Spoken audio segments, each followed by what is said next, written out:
pressure. All the way down. All the way down. Good. Alright, hands back up. Kill the engine. I was going to have you kite it all the way over here. You're doing good.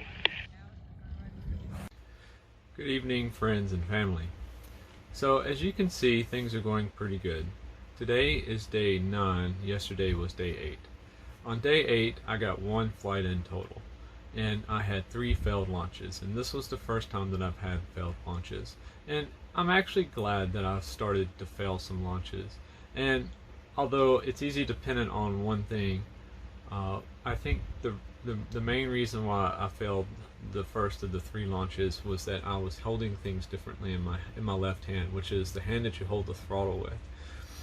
So there's one point in the launch where your left hand is doing 3 things simultaneously.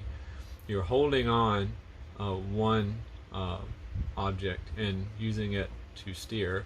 You're releasing another object, and you're also controlling the amount of throttle.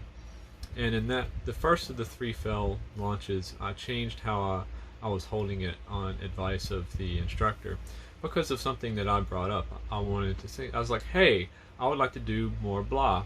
And he's like, well, here, this is how I hold it. And I found that was not helpful. It's one of those things. Like you put the shoe on, maybe the shoe helps, maybe it doesn't, right? So the other 2 launches was, I think, because I failed the first launch, and so you get kind of frazzled. It's like these were not violent, or anything like that. It was just the wing didn't come up, kill the motor, and reassess. So after the second one, I was like, okay. And then after the third one, I'm huffing, tired, drawn out. It's like, okay. One of the things that made this day challenging as well was that just like the very first day, it was a low wind day, and because I had failed 3 launches, they were dragging the wing across the ground, which was catching up all the water, so it made it even harder to launch after that. And also it was kind of getting into my head. When I successfully launched, it was, it's like, okay, James, you gotta put some more into this, get that wing up, control it, and get up in the air. And even that launch didn't look too great, but I did get in the air. Today, day 9, I had a number of failed launches, but these were very simple failed launches. I was running, the wing came up, it didn't quite make it, it came back down, stopped, try it again.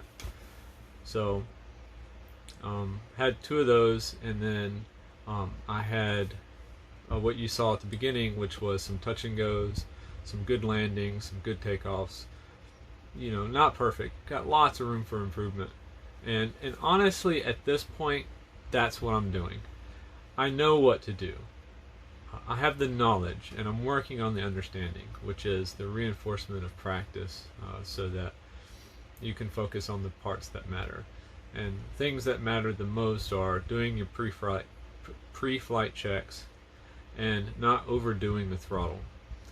If you do those 2 things, and everything else kind of is secondary, because those are the things that can cause real problems. So real problems are, you didn't buckle your leg straps in, and when you get off the ground, you're holding on with just your arms, like something real scary like that.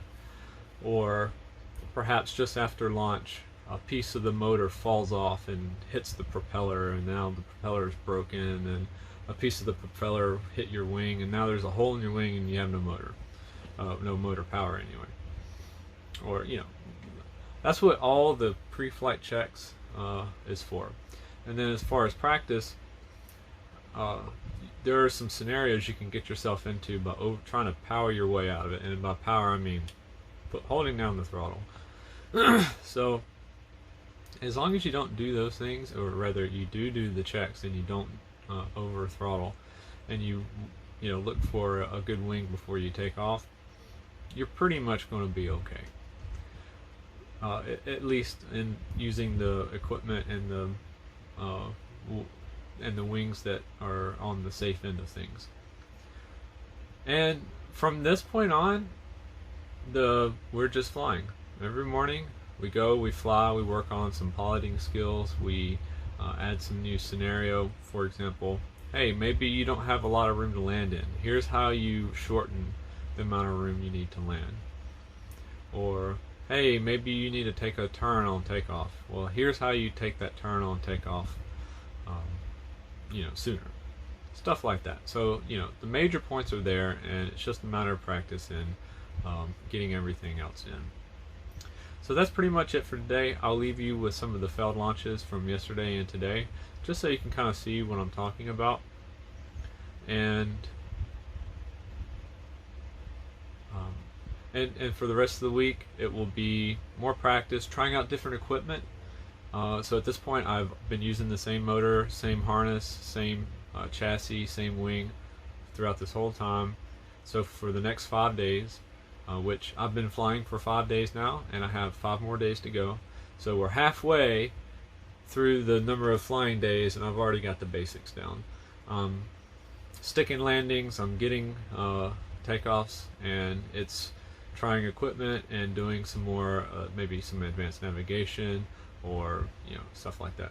So I'm going to continue to do 2-day updates from here on out, because I don't have a lot to talk about for each day. And yeah, so as I said, I'll depart here with some of the failed launches. All right, we'll see you next time. Right, that wing to me. Run. Keep running. Step a little bit to your right. Keep stepping to your right. Wait on that power. Kill. Alright, so I didn't ask for any power on that. We can't be rolling in like that.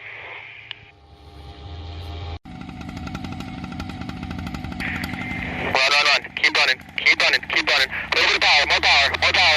Kill. We need a new wing. Ready to run. Awesome. When you're ready, okay, right to me. Keep running. Wait on that power. Step a little bit to your right. Keep stepping to your right. Keep coming. You didn't. Keep running. More power.